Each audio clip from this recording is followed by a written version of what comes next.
Hello বন্ধুরা, welcome to only sports বুতো। এই ভিডিওতে আমরা আলোচনা করব ইন্ডিয়ান ফুটবল আইএসএল নিয়ে। তো আইএসএল যে শুরু হচ্ছে 14ই ফেব্রুয়ারি থেকে, তো এটা সবাই জেনেই গেছো। তো সেইখানেই এই মরশুমে আইএসএল হতে চলেছে সিঙ্গেল লেগে হোম অ্যাওয়ে ফরম্যাটে হবে। বাট সিঙ্গেল লেগেই সেই ফরম্যাটটা কীরকম হতে চলেছে, তো সেই বিষয় নিয়ে আমরা এই ভিডিওতে আলোচনা করব। এর পাশাপাশি কোন চ্যানেলে দেখানো হতে পারে এই মরশুমে আইএসএল, তো সেটাও জানাবো এই ভিডিওতে। এর পাশাপাশি আইএসএল এর প্রথম ম্যাচ কার পড়তে পারে বা কোন স্টেডিয়ামে প্রথম ম্যাচ হতে পারে, তো সেই বিষয় নিয়ে আলোচনা করব এই ভিডিওতে। তো ভিডিওটি সবাই শেষ পর্যন্ত দেখতে থাকো, আর চ্যানেলে নতুন হয়ে থাকলে চ্যানেলটি সাবস্ক্রাইব করে পাশে থাকা বেল আইকনটি অন করে পাশে থেকো। তো সেখানে এই মরশুমে আইএসএল শুরু হচ্ছে 14ই ফেব্রুয়ারি থেকে। তো সেই জায়গাতেই আইএসএলটা এই মরশুমে হবে পুরোপুরি সিঙ্গেল লেগে, যেখানে সিঙ্গেল লেগে 14টা টিম নিয়ে মোট 91টা ম্যাচ হবে, হোম অ্যাওয়ে ফরম্যাটেই হবে। তো এখানেই সবার প্রশ্ন যে হোম অ্যাওয়ে ফরম্যাটে যেহেতু আইএসএল হবে, তো সেক্ষেত্রে একটা দল কি করে হোম আর অ্যাওয়ে ম্যাচগুলো খেলবে। তো এই ফরম্যাটটাকে এইভাবে সাজাতে পারে, যেই স্টেডিয়ামগুলোতে দর্শক সংখ্যা বেশি হয় বা যেই স্টেডিয়ামগুলো যথেষ্ট ভালো পজিশনে রয়েছে, তো সেই টিমগুলোকে 7টা করে হোম ম্যাচ দিতে পারে, আর বাদবাকি টিমগুলোকে 6টা করে হোম ম্যাচ দিতে পারে। মানে 7টা করে হোম ম্যাচ পেতে পারে মোহনবাগান, ইস্টবেঙ্গল, বেঙ্গালুরু এফসি বা কেরালা ব্লাস্টার এফসির মতো টিম। এরা 7টা করে হোম ম্যাচ পেতে পারে চেন্নাইন এফসি, এফসি গোয়া। তো এই টিমগুলো 7টা করে হোম ম্যাচ পেতে পারে, কারণ এদের হোম সাপোর্টার অনেক বেশি। আর বাদবাকি টিমগুলোকে 6টা করে ম্যাচ দিতে পারে। তো এটা এখনও পর্যন্ত অফিসিয়াল ঘোষণা হয়নি, তো এরকমই আই থিঙ্ক অফিসিয়াল ঘোষণা হতে চলেছে। তো সেখানে আপাতত এটাই ধরে রাখতে পারো যে এই ফরম্যাটেই সাজানো হবে লিগটাকে। তো এর পাশাপাশি আরও একটা আপডেট, এই মরশুমে তো আইএসএলে মোট 91টা ম্যাচ হবে। তো সেই 91টা ম্যাচ শেষে যেই টিমটা টপে শেষ করবে, 1 নম্বরে শেষ করবে, তো সেই টিমটাকে শুধুমাত্র আইএসএল লিগ শিল্ড দেওয়া হবে। তো সেই টিমটাই চ্যাম্পিয়ন হবে।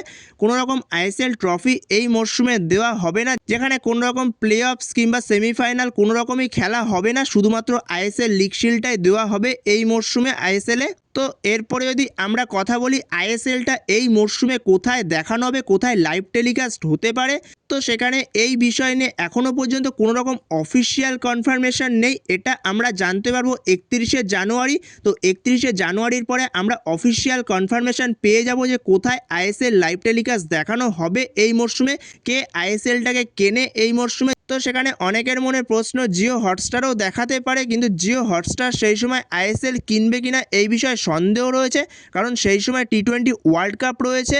তো সেখানে একটা খবর বেরিয়ে এসেছে যে ডিডি স্পোর্টসে দেখানো হতে পারে, বাট এটা এখনও পর্যন্ত অফিসিয়াল না যে ডিডি স্পোর্টসেই আইএসএল দেখানো হবে। বাট দেখালেও দেখাতে পারে, যদি শেষ পর্যন্ত কোনো রকম কেউ আইএসএলটাকে না কেনে, তো সেক্ষেত্রে তখন ডিডি স্পোর্টসেও দেখাতে পারে আইএসএল।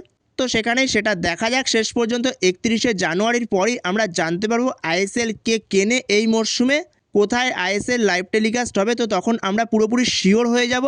তো এরপরে লাস্ট আপডেট হলো এই মরশুমে আইএসএলের প্রথম ম্যাচ কার পড়তে পারে, মানে প্রথম ওপেনিং ম্যাচ কাকে দিয়ে শুরু হতে পারে। যেখানে আমরা প্রতি বছরই আইএসএলে দেখে এসেছি যেই টিমটা আইএসএল চ্যাম্পিয়ন হয়, তো সেই টিমটাকে দিয়েই প্রথম ম্যাচ হয়। তো সেই জায়গাতেই আগের মরশুমে আইএসএল লিগ শিল্ড চ্যাম্পিয়ন, এছাড়াও আইএসএল কাপ উইনার হয়েছিল মোহনবাগান। তো সেখানে মোহনবাগানেরই রয়েছে হাই পসিবিলিটি প্রথম ম্যাচ পড়ার, ওপেনিং ম্যাচ মোহনবাগানকে দিয়েই শুরু হতে পারে আইএসএলের। যেখানে 14ই ফেব্রুয়ারি আইএসএলের প্রথম ম্যাচ মোহনবাগানকে দিয়ে শুরু হতে চলেছে। বাট মোহনবাগানের অপোনেন্ট কে থাকবে, তো সেটা যতক্ষণ না পর্যন্ত সূচি ঘোষণা হচ্ছে ততক্ষণ পর্যন্ত অফিসিয়ালভাবে কিছুই বলা যাবে না। তো সেখানে সূচি ঘোষণা হয়ে গেলে তখন আমরা অবশ্যই সবাই জানতে পেরে যাব। তো তার জন্য অতি অবশ্যই চ্যানেলটিকে সাবস্ক্রাইব করে রাখো। তো এইটা কনফার্ম ধরে রাখতে পারো যে প্রথম ওপেনিং ম্যাচ হতে চলেছে যুবভারতীতে, যেখানে মোহনবাগানকে দিয়ে প্রথম ওপেনিং ম্যাচটা শুরু হতে চলেছে এই মরশুমে আইএসএলের। তো বন্ধুরা, তোমাদেরও কি মনে হয় আইএসএলের কি প্রথম ম্যাচ মোহনবাগানেরই পড়তে পারে? তো তোমাদেরও এ বিষয়ে মতামত অবশ্যই কমেন্ট বক্সে জানিও। তো এই ভিডিওতে এই পর্যন্তই। তো এই ভিডিওতে এই আপডেটগুলো নিয়ে আলোচনা করার ছিল। তো ভিডিওটি ভালো লাগলে অবশ্যই লাইক, শেয়ার, সাবস্ক্রাইব করতে ভুলো না। তো নেক্সট ভিডিওতে দেখা হচ্ছে, ততক্ষণের জন্য বাই বাই।